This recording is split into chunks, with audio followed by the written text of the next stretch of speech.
بسم اللہ الرحمن الرحیم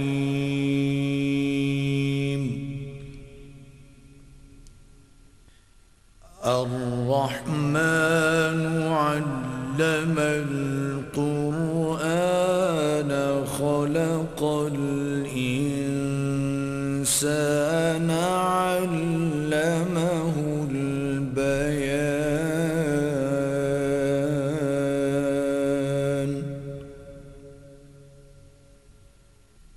الشمس والقمر بحسبان والنجم والشجر يسجدان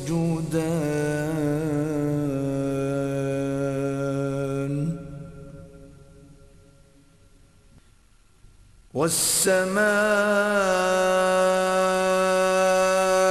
رفعها ووضع الميزان اور عمل قول امام رحمہ اللہ کے مطابق ہی رہے گا، اس لیے کہ ہم امام رحمہ اللہ تعالی کے مقلد ہیں، اور مقلد کے لیے قول امام حجت ہوتا ہے، نہ کہ ادلہ اربعہ۔ یعنی اس بات سے آپ اندازہ لگا لیجئے کہ انہوں نے اس بات کو تسلیم کیا ہے کہ مقلد کے لیے امام کا قول حجت ہے، نہ کہ ادلہ اربعہ۔ ادلہ اربعہ قرآن، حدیث، اجماع اور اجتہاد کو کہتے ہیں۔ مقلد نہ قرآن کو مانے اس لیے کہ اس کے لیے قرآن حجت نہیں، نہ حدیث کو مانے اس لیے کہ حدیث حجت نہیں، نہ اجماع کو مانے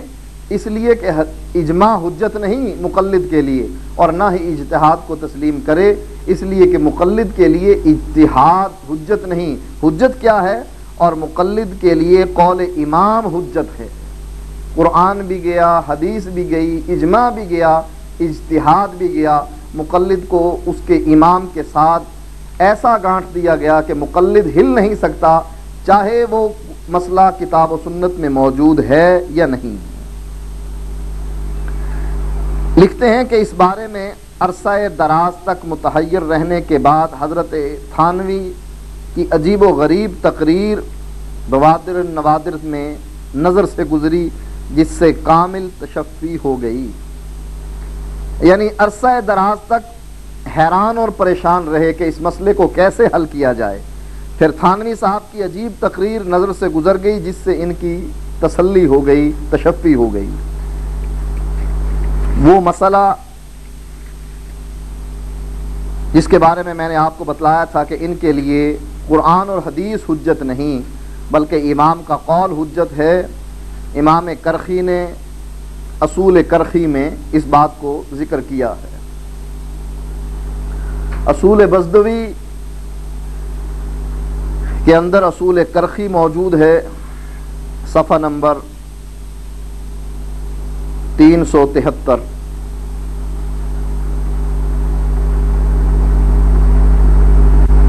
الاصل ان کل آیت تخالف قول اصحابنا فانها تحمل على النسخ او على الترجیح والاولى ان تحمل على التاویل من جهة التاویل من جهة التوفیق۔ ہر وہ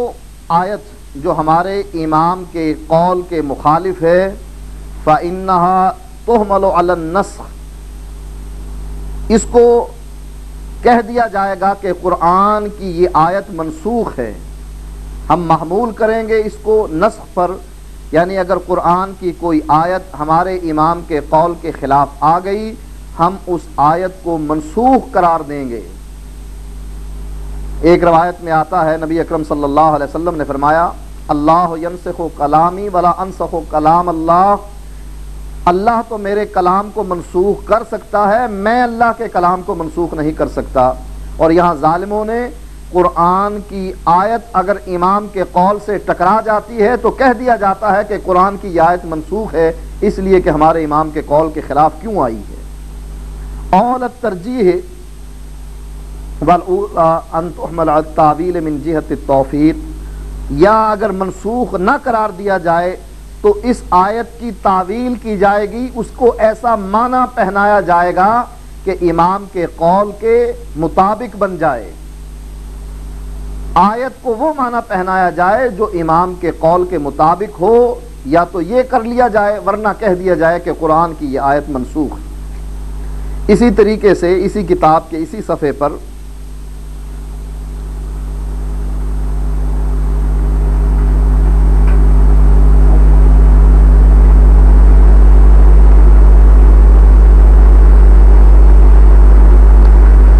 ان کل خبر یجیء بخلاف قول اصحابنا فانہ یحمل علی النسخ، نبی اکرم صلی اللہ علیہ وسلم کی حدیث بھی اگر ہمارے امام کے قول کے خلاف آ جائے تو اس کو بھی منسوخ قرار دیا جائے گا۔ وہ مسئلہ جو میں ذکر کرنا چاہتا ہوں، امام ذیلی حنفی نے اس کو نصب الرایہ میں ذکر کیا ہے، اور وہ حدیث بخاری میں موجود ہے صفحہ نمبر 115 پر۔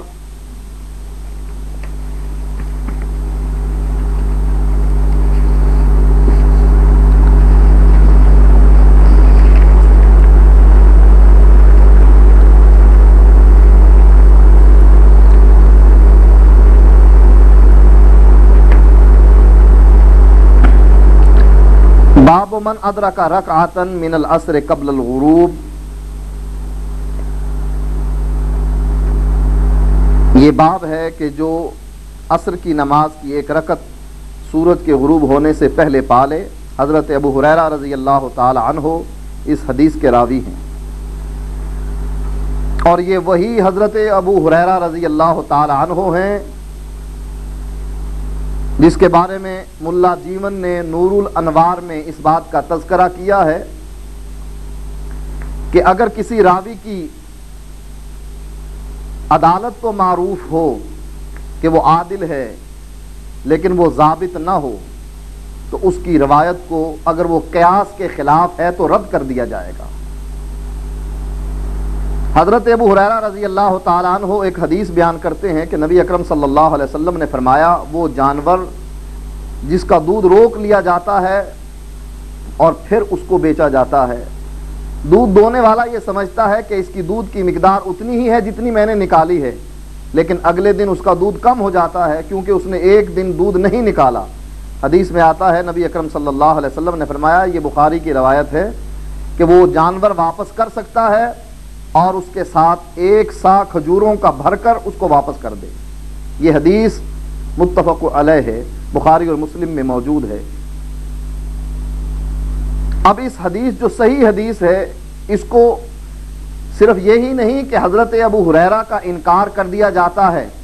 کہ ابو ہریرہ عادل اور ضابط تو ہے لیکن غیر فقیہ ہے،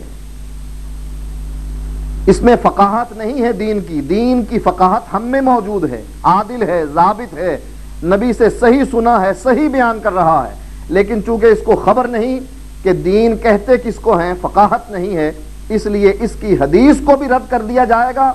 اور اس کے یعنی اس راوی کو بھی چھوڑ دیا جائے گا، اس کی روایت کو نہیں لیا جائے گا۔ یہی حضرت ابو ہریرہ رضی اللہ تعالی عنہ روایت کرتے ہیں کہ قال رسول اللہ صلی اللہ علیہ وسلم اذا ادرک احدکم سجدۃ من صلاۃ العصر قبل ان تغرب الشمس فلیتم صلاتہ واذا ادرک سجدۃ من صلاۃ الصبح قبل ان تطلع الشمس فلیتم صلاتہ۔ آپ فرماتے ہیں کہ اللہ کے نبی نے فرمایا، جب تم میں سے کوئی شخص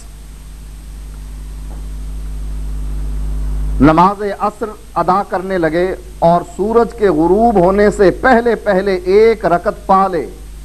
فَلْيُتِمَّ صَلَاتَهُ، اس کو چاہیے کہ وہ اپنی نماز کو پورا کرے۔ اسی طریقے سے صبح کی نماز میں اگر ایک رکعت سورج کے طلوع ہونے سے پہلے پہلے پا لے، فَلْيُتِمَّ صَلَاتَهُ، اس کو چاہیے کہ اپنی نماز کو پورا کرے۔ حنفی اسی حدیث کے آدھے ٹکڑے پر عمل کرتے ہیں اور آدھے کا انکار کرتے ہیں اور قرآن کی اس آیت کا مصداق بنتے ہیں، اَفَتُؤْمِنُونَ بِبَعْضِ الْكِتَابِ وَتَكْفُرُونَ بِبَعْضٍ، ظالمو تم کو کیا ہو گیا ہے کہ بعض احکام اللہ تعالیٰ کے مان لیتے ہو اور بعض کا انکار کر دیتے ہو، اور جو تم میں سے یہ حرکت کرے گا خزی فی الحیات الدنیا، ہم اس کو دنیا میں ذلیل کر دیں گے، وہ یوم القیامت یردون الی اشد العذاب، اور قیامت کے دن اس کو سخت عذاب دیں گے۔ اگر یہ حدیث بخاری کی صحیح ہے تو اس آدھی حدیث کو کیوں مانا گیا اور آدھی کا کیوں انکار کر دیا گیا؟ حدیث کو نہیں مانا کیونکہ مقلد کے لیے امام کا قول حجت ہوا کرتا ہے، چونکہ امام ابو حنیفہ نے یہ فرما دیا تھا کہ صبح کی نماز میں اگر سورج طلوع ہو جائے تب بھی اس کو نماز پوری کرنی چاہیے، اور اگر عصر کی نماز میں سورج غروب ہو جائے بطلت صلاۃ، اس کی نماز باطل ہو جائے گی۔ حدیث پر عمل نہیں کیا گیا، امام کے قول پر عمل کیا۔ اسی حدیث کو ذکر کر کے امام ذیلی حنفی نصب الرایہ میں جلد نمبر 1 صفحہ نمبر 229 پر فرماتے ہیں تو فی الفجر، کہ فجر کی نماز اگر سورج نکل آئے تو فاسد ہو جائے گی، اور عصر کی نماز اگر سورج غروب ہو جائے تو وہ عصر کی نماز پوری کر لے۔ حدیث کے آدھے حصے پر عمل کیا گیا اور آدھے حصے کا انکار کر دیا گیا۔ نصب الرایہ جلد نمبر 1 صفحہ نمبر 229۔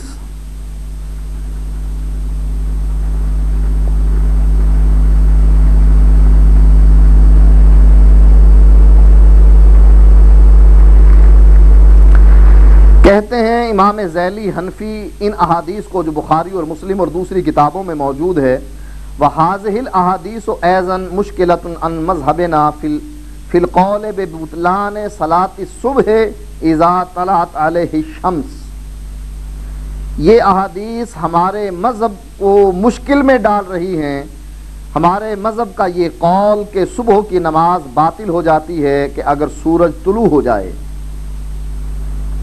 مذہب مشکل میں پڑ رہا ہے حدیث کی وجہ سے، لیکن پھر بھی حدیث کو ماننے کے لیے تیار نہیں ہے۔ مذہب مشکل میں پڑ جائے، مقلد مشکل میں پڑ جائے، وہ روا ہے، وہ گوارا ہے۔ یہی فتویٰ احسن الفتاوی میں جلد نمبر 2 صفحہ نمبر 131 پر، اور فتاوی دارالعلوم دیوبند میں جلد نمبر 4 اور صفحہ نمبر 47 پر انہی حضرات سے موجود ہے کہ وہ بھی یہی کہتے ہیں کہ صبح کی نماز باطل ہو جائے گی۔ قرآن مجید کی ایک آیت صفحہ نمبر 537 پر سورۃ واقعہ آیت نمبر 77 سے 79 تک، انہ لقرآن کریم فی کتاب مکنون لا یمسہ الا المطہرون۔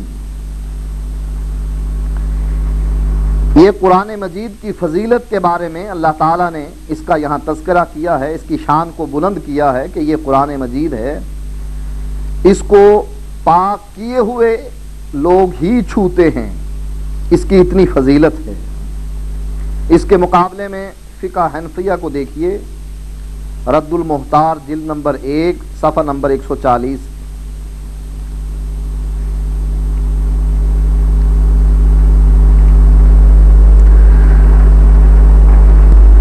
کہتے ہیں فقال لو رائف فكتب الفاتحة بالدم على جبهته وانفه جاز للاستشفاء وبالبول ايضا ان علم فيه شفاء لا بأس به۔ اگر کسی شخص کی نکسیر پھوٹی ہے، اس نے سورۃ فاتحہ کو خون کے ساتھ اپنی پیشانی پر اور ناک پر لکھ لیا ہے تو یہ علاج کے لیے جائز ہے۔ وبالبول ایضاً، اسی طرح سورۃ فاتحہ کو پیشاب سے لکھنا بھی جائز ہے۔ ان علم فیہ شفاء، اگر اس کو اس بات کا علم ہو جائے کہ اس کام کرنے میں شفا ہے، لا بأس بہ، تو کوئی حرج نہیں، وعلیہ الفتویٰ، اور اسی پر فتویٰ ہے۔ قرآن کی تذلیل ایک اور جگہ اس طریقے سے کی جاتی ہے، الاشباہ والنظائر،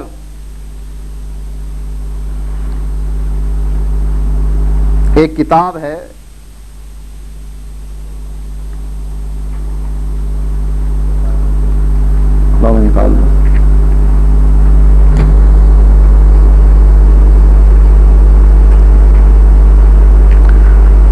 لو نظر المصلی الی المصحف وقرأ منہ بطلت صلاتہ، لا الی فرج امرأۃ بشہوۃ، اگر کوئی شخص قرآن مجید جو نماز پڑھ رہا ہے، نمازی قرآن مجید دیکھ لیتا ہے، اس کی نماز باطل ہو جاتی ہے قرآن مجید کو پڑھنے کی وجہ سے۔ لا الی فرج امرأۃ بشہوۃ، اگر عورت کی شرمگاہ اگر شہوت سے دیکھے تو نماز باطل نہیں ہوتی۔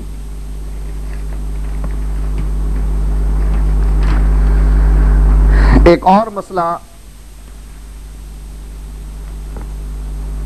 بخاری شریف صفحہ نمبر 162 پر سجدے کا طریقہ نبی اکرم صلی اللہ علیہ وسلم نے بیان کیا۔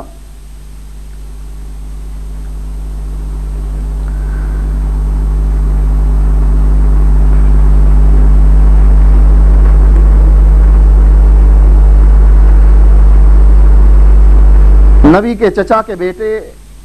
عبداللہ ابن عباس رضی اللہ تعالی عنہما اس حدیث کے راوی ہیں۔ قال قال النبی صلی اللہ علیہ وسلم، وہ کہتے ہیں کہ اللہ کے نبی نے فرمایا، امرت ان اسجد علی سبعۃ اعظم علی الجبہۃ واشارہ بیدہ علی انفہ والیدین والرکبتین واطراف القدمین۔ نبی اکرم صلی اللہ علیہ وسلم کہتے ہیں مجھ کو حکم دیا گیا، اور حکم دینے والے اللہ تعالیٰ ہی ہیں، کہ میں سجدہ کروں 7 ہڈیوں پر، علی الجبہۃ پیشانی پر، واشارہ بیدہ الی انفہ اور اشارہ کیا اللہ کے نبی نے اپنی ناک کی طرف۔ پیشانی اور ناک یہ ایک ہی ہڈی شمار کی گئی۔ والیدین دونوں ہاتھوں پر، والرکبتین اور دونوں گھٹنوں پر، واطراف القدمین اور دونوں پاؤں پر، 2 پاؤں 2 گھٹنے 2 ہاتھ اور ایک پیشانی اور ناک، یہ 7 ہڈیاں ہو گئیں جس پر نبی اکرم صلی اللہ علیہ وسلم نے اللہ کے کہنے پر سجدہ کرنے کی تعلیم دی۔ اب فقہ حنفیہ فتاوی عالمگیری جلد نمبر 1،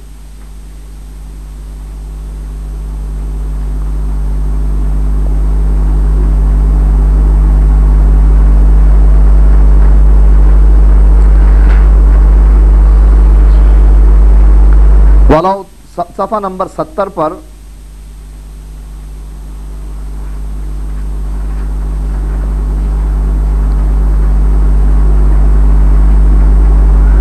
وَلَوْ تَرَكَ فَضْلَ الْيَدَيْنِ وَالرُّكْبَتَيْنِ جَازَتْ صَلَاتُهُ بِالْإِجْمَاعِ، اگر کوئی شخص دونوں ہاتھ زمین پر سجدے کے لیے نہ رکھے اور دونوں گھٹنے زمین پر نہ رکھے، صرف ناک اور پیشانی رکھ لے اور دونوں قدم رکھ لے، 2 قدم اور ناک اور پیشانی، اس طریقے سے اگر وہ نماز میں سجدہ کرے اس کی نماز جائز ہے، اور اس پر اجماع ہے۔ اجماع اللہ کے نبی اور صحابہ کا نہیں، ان حنفیوں کا اجماع ہے کہ اس طریقے سے کارٹون بن کر وہ سجدہ کرتا ہے، اور اسلام اس بات کی اجازت نہیں دیتا، بلکہ اللہ کے نبی حکماً کہہ رہے ہیں کہ 7 ہڈیوں پر سجدہ کیا جائے۔ اسی طرح بخاری کی ایک اور حدیث صفحہ نمبر 158 پر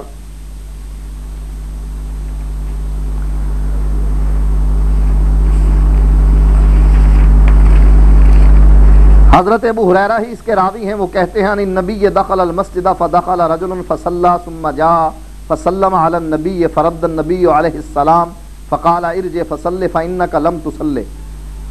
حضرت ابو ہریرہ کہتے ہیں کہ مسجد میں ایک شخص داخل ہوا، اس نے نماز پڑھی، پھر آپ کو سلام کہا، آپ نے جواب دیا، آپ نے فرمایا ارجع فصل فانك لم تصل، جاؤ جا کر نماز پڑھو، تم نے نماز نہیں پڑھی۔ فصلى ثم جاء فسلم على النبی فقال، اس نے نماز پڑھی، پھر آ کر سلام کہا، اللہ کے نبی نے فرمایا ارجع فصل فانك لم تصل، جاؤ جا کر نماز پڑھو، تم نے نماز نہیں پڑھی۔ ثلاثاً 3 مرتبہ ایسے ہوا۔ فقال والذی بعثک بالحق ما احسن غیرہ فعلمنی، وہ ذات جس نے آپ کو حق کے ساتھ مبعوث کیا ہے، اللہ کے نبی مجھ کو طریقہ تو سکھلائیے کہ میں کس طریقے سے نماز ادا کروں۔ قالت اذا قمت الى الصلاة فکبر آپ نے فرمایا جب تو نماز کے لیے کھڑا ہو تو اللہ اکبر کہہ، ثم اقرأ ما تیسر معک من القرآن، پھر جو تجھ کو قرآن آتا ہے وہ پڑھ، ثم ارکع حتی تطمئن راکعا، پھر تو رکوع کر حتیٰ کہ اطمینان کے ساتھ رکوع کرے، ثم ارفع حتی تعتدل قائما، پھر تو کھڑا ہو اور اعتدال کے ساتھ، ثم اسجد حتی تطمئن ساجدا،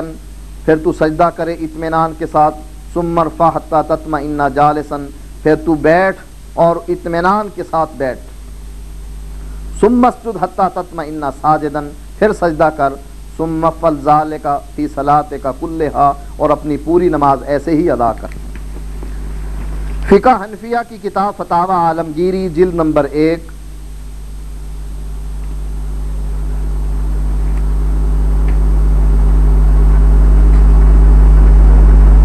صفحہ نمبر 71،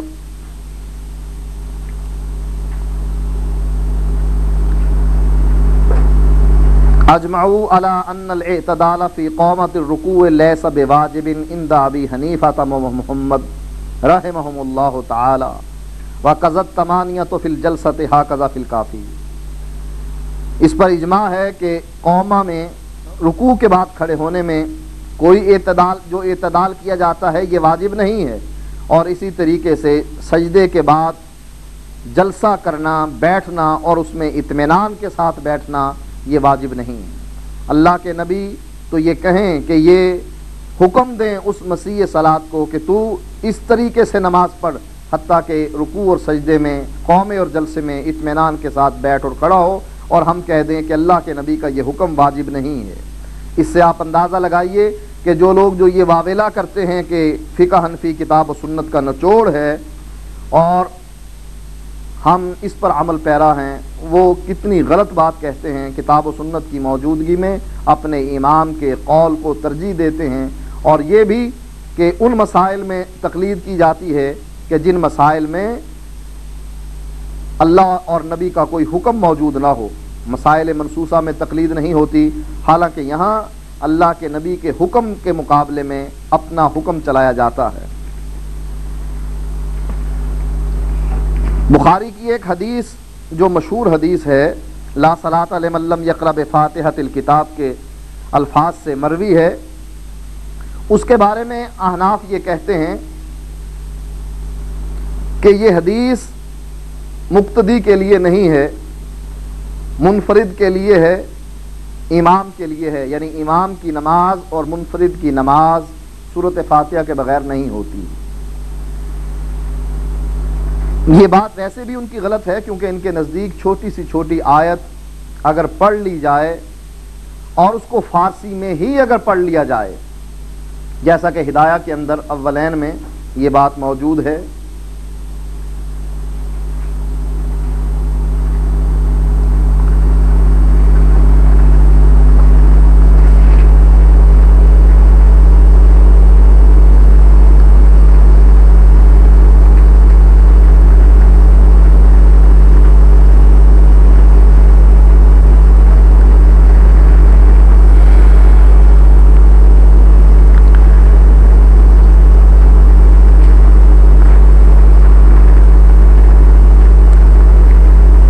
ان افتتح بالفارسیت او قرأ فیہا بالفارسیت،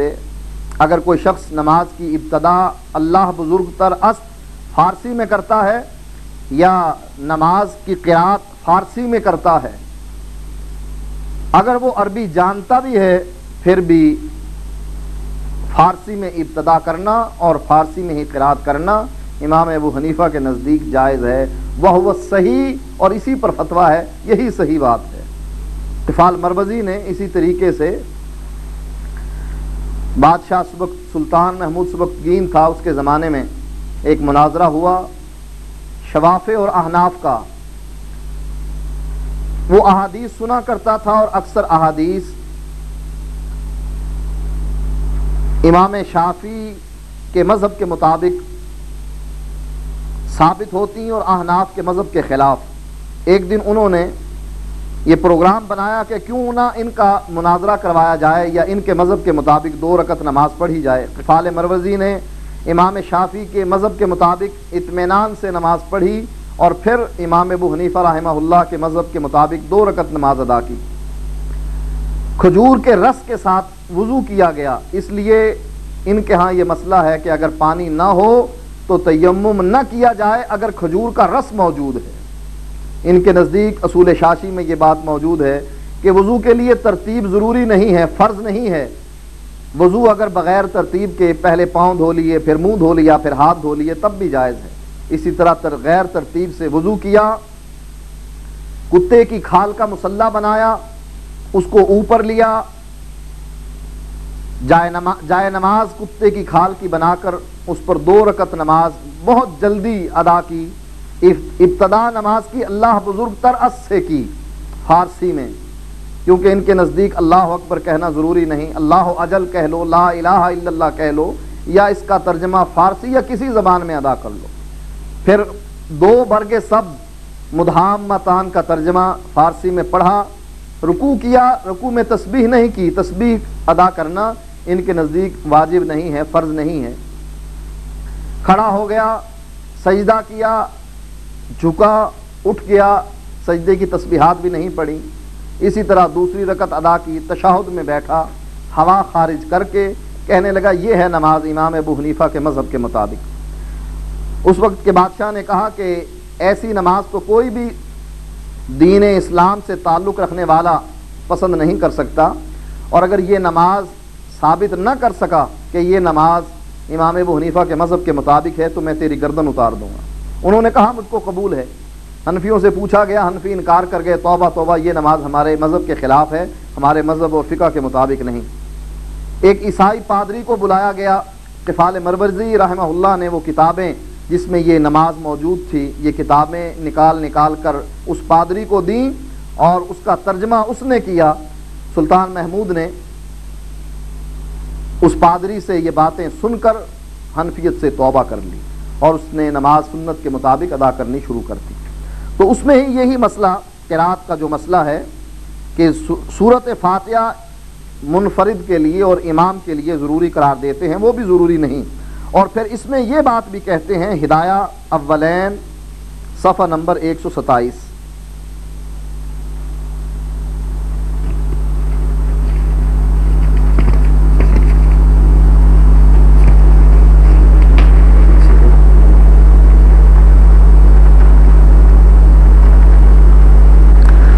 صفحہ نمبر 127 پر فصل فی القراءۃ والقراءۃ فی الفرض واجبۃ فی الرکعتین، اور قراءت فرضوں میں 2 رکعتوں میں واجب ہے۔ 128 صفحے پر لکھا ہوا ہے وَهُوَ مُخَيِّرٌ فِي الْأُخْرَيَيْنِ مَعْنَاهُ إِنْ شَاءَ سَكَتَ وَإِنْ شَاءَ قَرَأَ وَإِنْ شَاءَ سَبَّحَ قضا روے عن ابی حنیفہ تا۔ 2 رکعتوں میں تو قرات واجب ہے، دوسری 2 رکعتوں میں پہلے قرات کر لے یا آخری 2 رکعتوں میں قرات کر لے۔ وَهُوَ مُخَيِّرٌ فِي الْأُخْرَيَيْنِ، اور دوسری 2 رکعتوں میں وہ اس کو اختیار ہے۔ اس کا معنی یہ ہے ان شاء سکتا، اگر وہ چاہے تو چپ رہے، اگر وہ چاہے تو قرات کر لے، اگر وہ چاہے تو تسبیح پڑھ لے، چاہے 1 دفعہ پڑھ لے۔ قضا روے عن ابی حنیفہ تھا، اسی طرح امام ابو حنیفہ سے مروی ہے، یعنی 2 رکعتوں میں اگر وہ چپ بھی کھڑا رہتا ہے، چاہے وہ امام ہے یا منفرد ہے، اکیلے نماز پڑھ رہا ہے یا امامت کروا رہا ہے، 2 رکعتوں میں وہ قرات کرے گا اور 2 رکعتوں میں وہ قرات نہیں کرے گا، چپ کھڑا رہے، تسبیح کرے 1 دفعہ یا قرات کرے، اس کی مرضی ہے۔ اس سے اس بات کا آپ کو اندازہ لگا لینا چاہیے کہ یہ جو کہتے ہیں کہ لا صلاۃ لمن لم یقرأ بفاتحۃ الکتاب مقتدی کے لیے نہیں، منفرد اور امام کے لیے ہے، اس میں بھی یہ جھوٹ بولتے ہیں۔ اسی طرح ان کے نزدیک سورۃ فاتحہ جنازے میں پڑھنا جائز نہیں ہے۔ لکھتے ہیں کہ سورۃ فاتحہ اگر دعا کے طور پر جنازے میں پڑھی جائے تب تو صحیح ہے، اور اگر دعا کے طور پر نہ پڑھی جائے، قرات اس کی کرنا ان کے نزدیک حرام ہے، یعنی سورۃ فاتحہ کے ساتھ ان کو خاص دشمنی۔ ایک اور مسئلہ جو امام بخاری نے اپنی کتاب میں ذکر کیا ہے، صفحہ نمبر 386،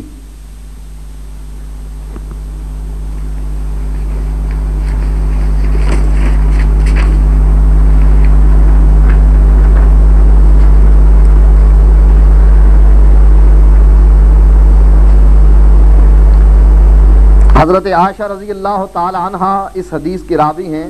کہتی ہیں ان رسول اللہ صلی اللہ علیہ وسلم قال من مات وعلیہ صیام صام عنہ ولیہ۔ حضرت عائشہ سے روایت ہے کہ اللہ کے نبی نے فرمایا من مات، جو مر جائے، وعلیہ صیام، اور اس پر روزے ہوں، اس کے ذمے، صام عنہ ولیہ، تو اس کا جو ولی ہے، وارث ہے، اس کو وہ روزے رکھنے چاہیے۔ فقہ حنفیہ میں ہدایہ اولین میں یہ مسئلہ موجود ہے۔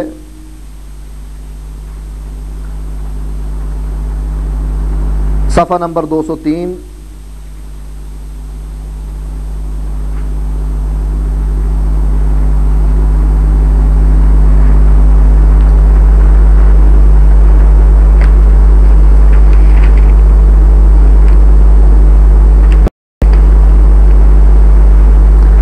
وَلَا يَصُومُ عَنْهُ الْوَلِيُّ،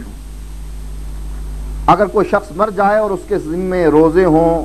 تو ان روزوں کی قضا وارث نہ دے، اس کی طرف سے روزے نہ رکھے۔ یہ صریحاً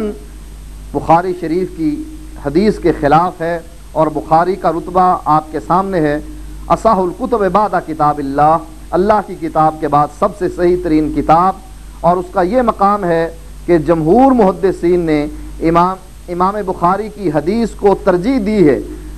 دو حدیثیں اگر صحیح ثابت ہو جائیں پھر بھی امام بخاری کی حدیث کو ترجیح ہوگی، بخاری شریف کی شرائط کی وجہ سے کہ اس میں صحیح ترین روایات کو جمع کر دیا گیا ہے۔ امام بخاری نے ایک اور روایت نقل کی ہے صفحہ نمبر 48 پر،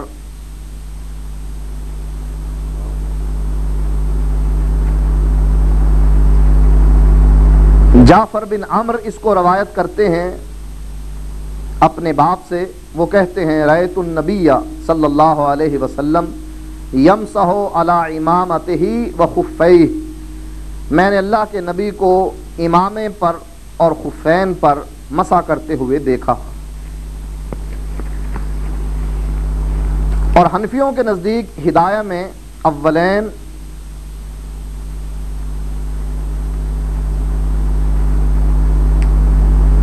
صفحہ نمبر 44،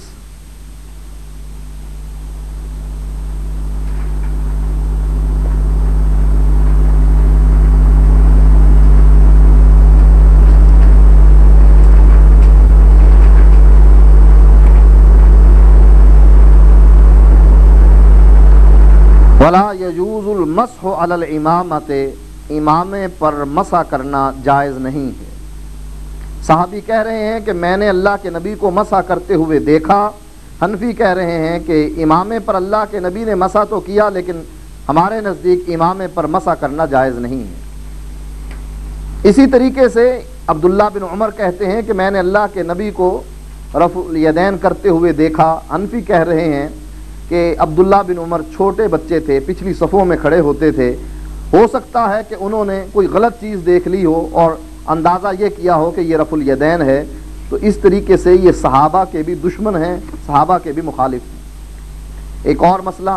امام مسلم اپنی صحیح میں روایت کرتے ہیں، جلد نمبر 3 صفحہ نمبر 1573،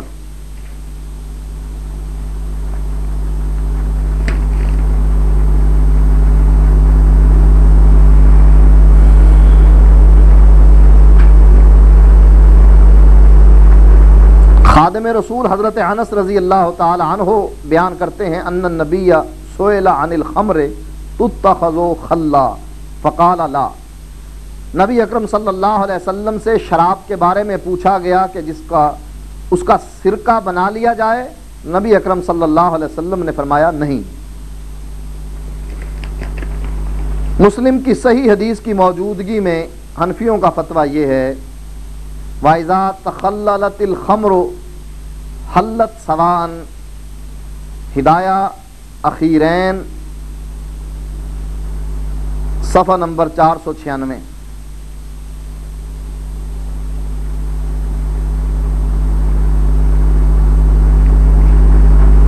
وَإِذَا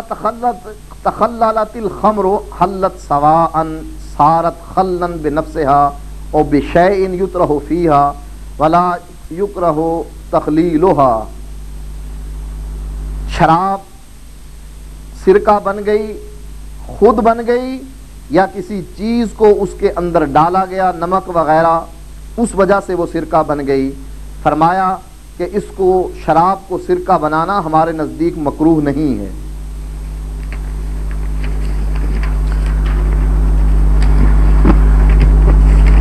بخاری کی روایت ہے صفحہ نمبر 438 پر،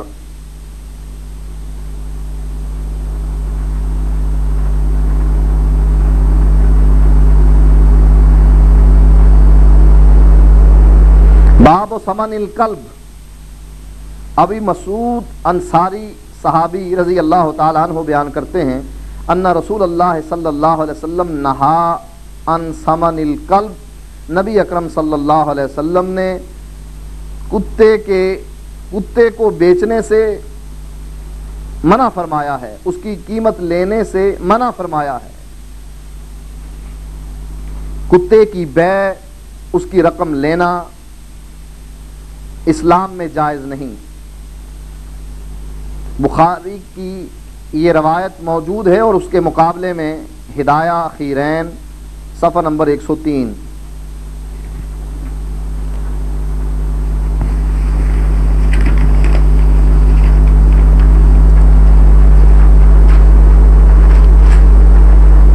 قال ويجوز بيع الكلب والفهد والسباع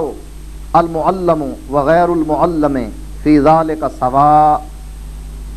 اور جائز ہے کتے کو بیچنا، شیر کو بیچنا،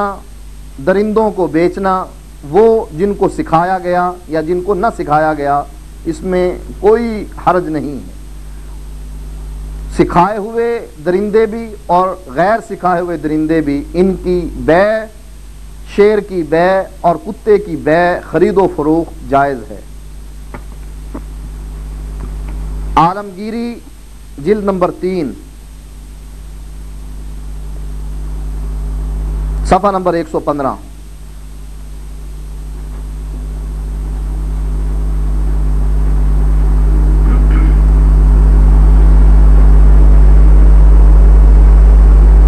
اذا ذبح کلبہ وباع لحمہ جاز وقضا اذا ذبح حمارہ وباع لحمہ، جب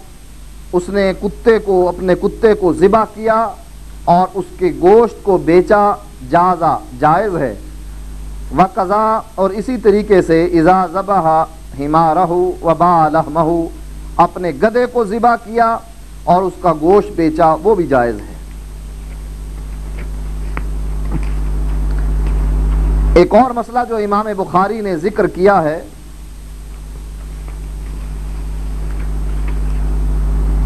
صفحہ نمبر 35 پر یہ باب باندھا ہے،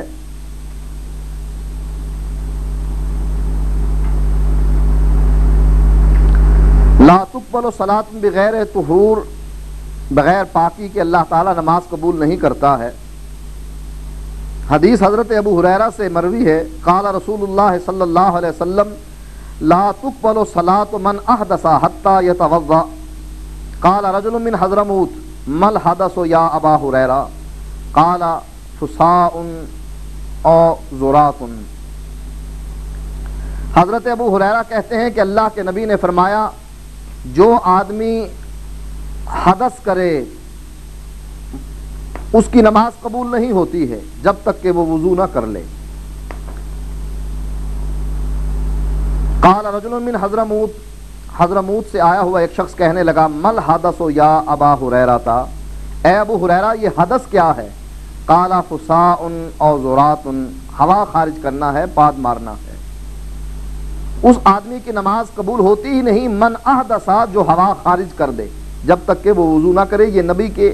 الفاظ ہیں، من احدث، جو حدث کرتا ہے، ہوا خارج کرتا ہے، وضو توڑتا ہے۔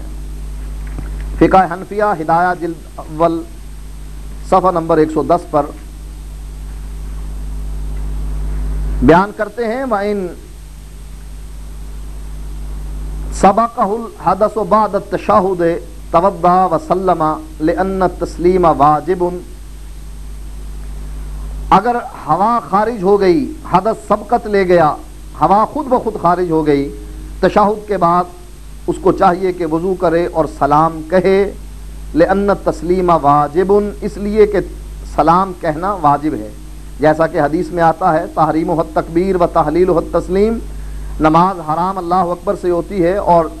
سلام سے حلال ہو جاتی ہے۔ اللہ اکبر کے بعد کوئی کام جو نماز کے اندر نہیں ہے وہ نہیں کر سکتا، اور سلام کے بعد ہر وہ کام کر سکتا ہے جو حلال ہیں اور نماز سے باہر ہیں۔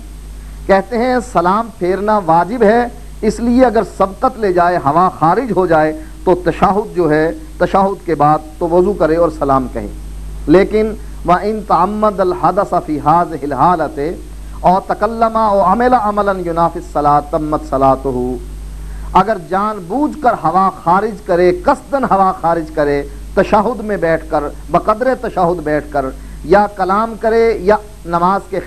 منافی کوئی عمل کرے، تمت صلاتہ، اس کی نماز پوری ہو جائے گی۔ یعنی سلام کے قائم مقام ہوا خارج کرنے کو، پاد مارنے کو کر دیا گیا ہے، اور اگر اس طریقے سے سارے حنفی نمازی اور امام مل کر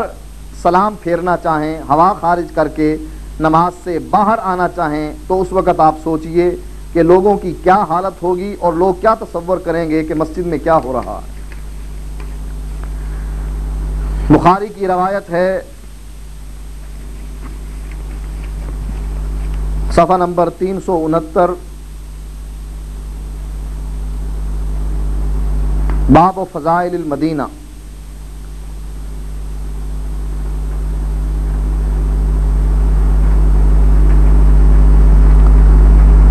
باب باندھا ہے باب حرم المدینہ، مدینے کی حرمت کا بیان کہ مدینہ بھی حرم ہے۔ حضرت انس نبی اکرم صلی اللہ علیہ وسلم سے بیان کرتے ہیں، قال المدینہ تو حرم من قضا الی قضا، مدینہ حرم ہے اس پہاڑ سے لے کر اس پہاڑ تک، مدینے کے درخت نہ کاٹے جائیں، ولا یحدث فیہا حدث، اور اس میں کوئی بدعت جاری نہ کی جائے، من احدث فیہا حدثا فعلیہ لعنت اللہ والملائکۃ والناس اجمعین، جس نے مدینے میں رہ کر کوئی بدعت جاری کی اس پر اللہ کی لعنت، فرشتوں کی لعنت اور تمام لوگوں کی لعنت۔ اس حدیث میں مدینے کو حرم قرار دیا گیا ہے، جیسے مکہ حرم ہے اسی طریقے سے مدینہ بھی حرم ہے۔ اب حنفیوں کا فتویٰ مدینے کے بارے میں رد المختار جلد نمبر 2 صفحہ نمبر 256،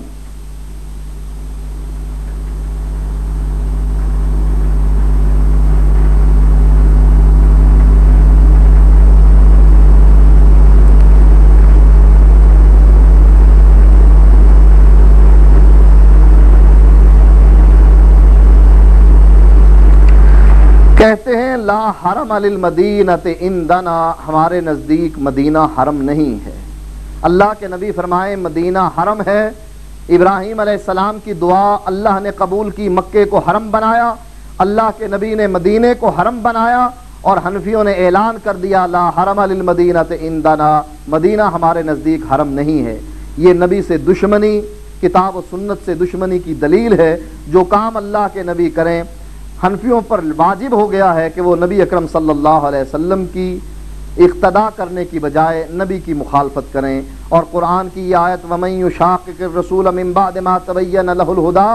وَيَتَّبِعْ غَيْرَ سَبِيلِ الْمُؤْمِنِينَ نُوَلِّهِ مَا تَوَلَّىٰ وَنُصْلِهِ جَهَنَّمَ وَسَاءَتْ مَصِيرًا۔ اللہ کہتا ہے جو میرے رسول کی مخالفت کرے، اس بات کا اسے پتہ بھی لگ جائے کہ اللہ کے نبی کی یہ سنت ہے، یا تو ان کے علماء جاہل تھے، اگر جاہل نہیں تھے بلکہ عالم تھے، جیسا کہ یہ کہتے ہیں کہ امام ابو حنیفہ کے بارے میں اللہ کے نبی نے فرمایا سراج امتی، امام ابو حنیفہ میری امت کا چراغ ہے۔ امام ابو حنیفہ کے بے شمار فضائل انہوں نے ذکر کیے ہیں، حتیٰ کہ حضرت عیسیٰ علیہ السلام کو امام ابو حنیفہ کا مقلد شمار کیا ہے در مختار میں، جو حقیقت نہیں ہے، جو غلط بات ہے ان کی۔ تو اگر ان کو حدیث کا علم تھا، جیسا کہ وہ کہتے ہیں لاکھوں حدیثیں یاد تھیں، تو کیا وجہ ہے کہ نبی کی حدیث کی موجودگی میں اپنا قول اس کو ترجیح دی کہ مدینہ حرم نہیں؟ کیا قرآن کی یہ آیت ان کو یاد نہیں کہ جو رسول کی مخالفت کرے ہدایت کے واضح ہو جانے کے بعد نولہ ما تولی ونصلہ جہنم وساءت مصیرا، ایسا شخص جدھر جاتا ہے ہم اس کو جانے دیتے ہیں، ہم اس کو جہنم رسید کریں گے اور وہ بری جگہ ہے۔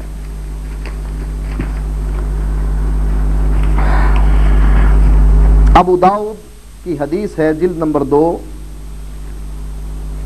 صفحہ نمبر 779۔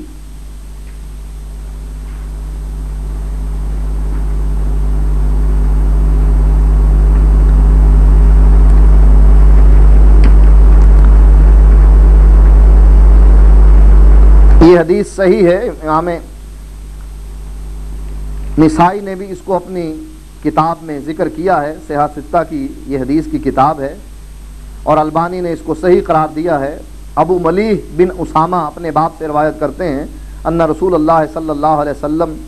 نہا عن جلود السباع، اللہ کے نبی نے درندوں کی کھالوں کے استعمال سے منع کیا ہے اپنی امت کو۔ یہ ابو داؤد میں 4132 رقم پر موجود ہے۔ اس کے مقابلے میں رد المحتار ہے، جلد نمبر 1 صفحہ نمبر 139۔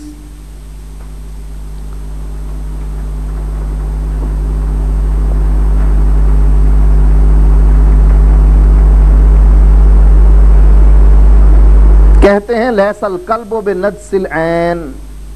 کتا نجس عین نہیں ہے، اسی لیے وَيُتَّخَذُ جِلْدُهُ مُصَلَّى وَدَلْوًا، اسی طریقے سے اس کی کھال کو مصلہ بنا لیا جائے یا وضو کرنے کے لیے پانی کا ڈول بنا لیا جائے تو جائز ہے۔ وَلَا صَلَاةُ حَامِلِهِ وَلَوْ كَبِيرًا، اور اگر کسی شخص نے بڑے کتے کو اٹھا کر نماز پڑھی تو اس کی نماز بھی صحیح ہے، اس کی نماز میں کوئی حرج نہیں۔ اسی طریقے سے اسی صفحے پر لکھا ہوا ہے کہ من صلی، یہاں ذکر تھا کہ بڑے کتے کو اٹھا کر کوئی نماز پڑھے، یہاں یہ ذکر ہے کہ جو نماز پڑھے اور اس کی آستین میں کتے کا بچہ ہے تجوز و صلاۃ، اس کی نماز جائز ہے۔ کتے کو اٹھا کر یا کتے کے بچے کو اٹھا کر نماز پڑھ لینا، اس کے مصلے کا، اس کے کھال کا مصلہ بنا لینا یا ڈول بنا لینا، ان کے نزدیک اس میں کوئی حرج نہیں۔ ہدایہ اولین صفحہ نمبر 24۔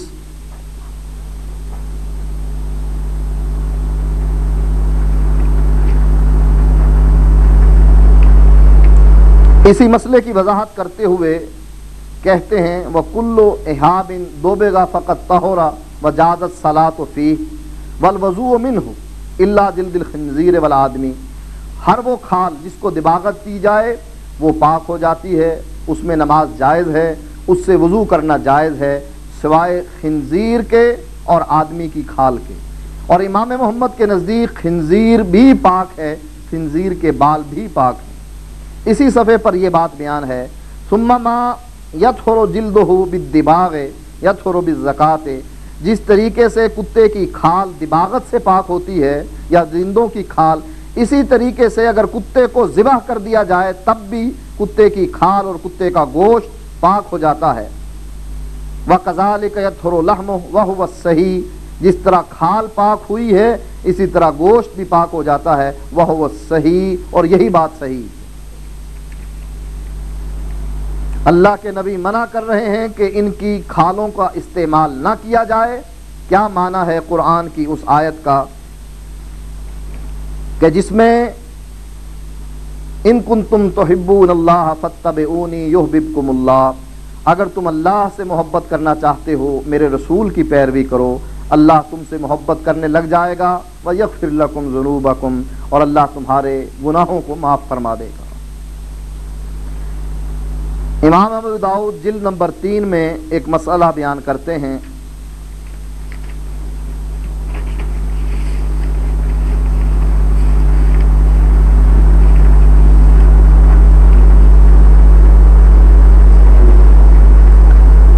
صفحہ نمبر 844۔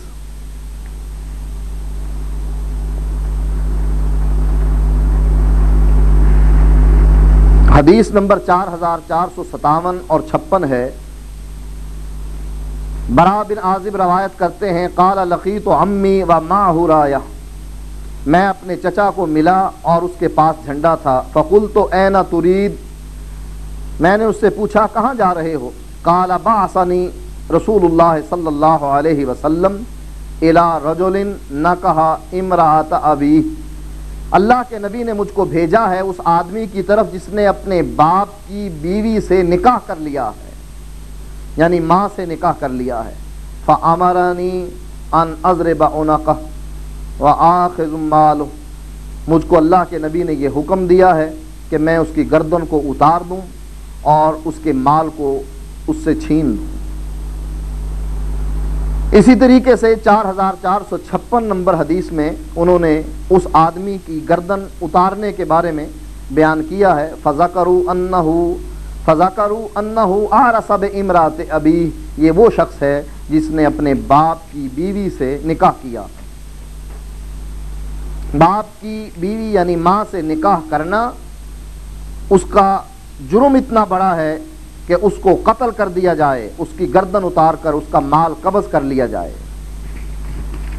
یہ حد ہے جو نبی اکرم صلی اللہ علیہ وسلم نے لگائی ہے۔ بعض لوگ یہ مغالطہ ڈالنے کی کوشش کرتے ہیں کہ حدیں دو ہیں، یا درے مارنا یا رجم کرنا، حالانکہ یہ غلط ہے۔ 3 حدیں ہیں، درے مارنا ان کو جنہوں نے شادی نہیں کی، اور رجم کرنا ان کو جو شادی شدہ ہیں، اور جو اپنی ماں سے نکاح کرے اس کی حد یہ ہے کہ اس کو قتل کر دیا جائے اور اس کا مال سے چھین لیا جائے۔ اب حنفیوں کا مسئلہ فتاوی قاضی خاں ہے، فتاوی عالمگیری جلد نمبر 3 اور صفحہ نمبر 468 ہے۔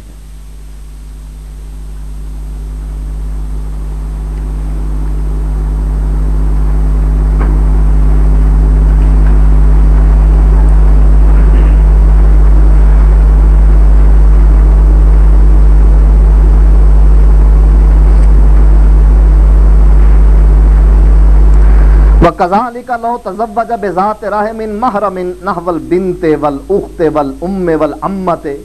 وَالْخَالَةِ وَجَامَعَهَا لَا حَدَّ عَلَيْهِ فِي قَوْلِ أَبِي حَنِيفَةَ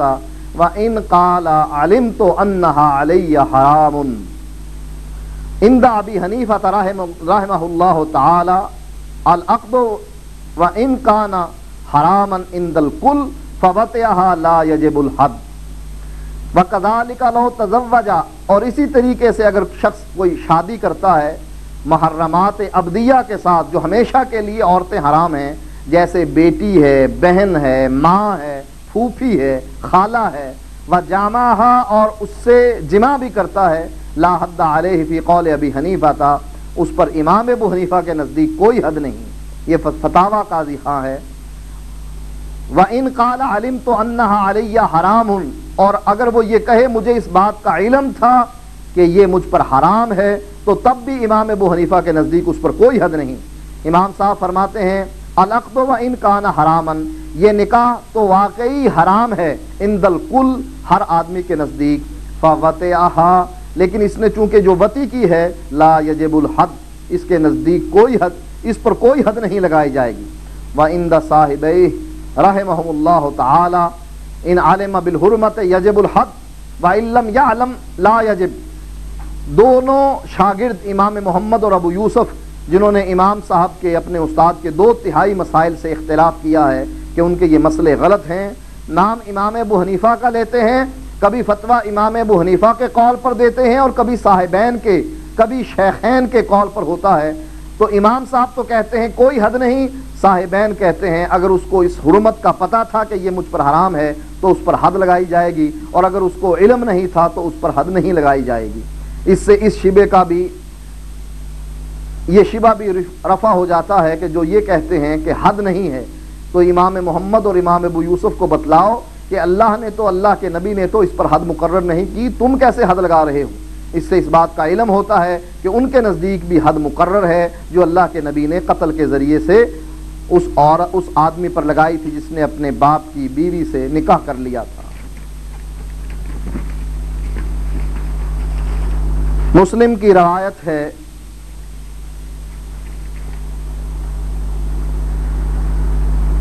جلد نمبر 1 صفحہ نمبر 465۔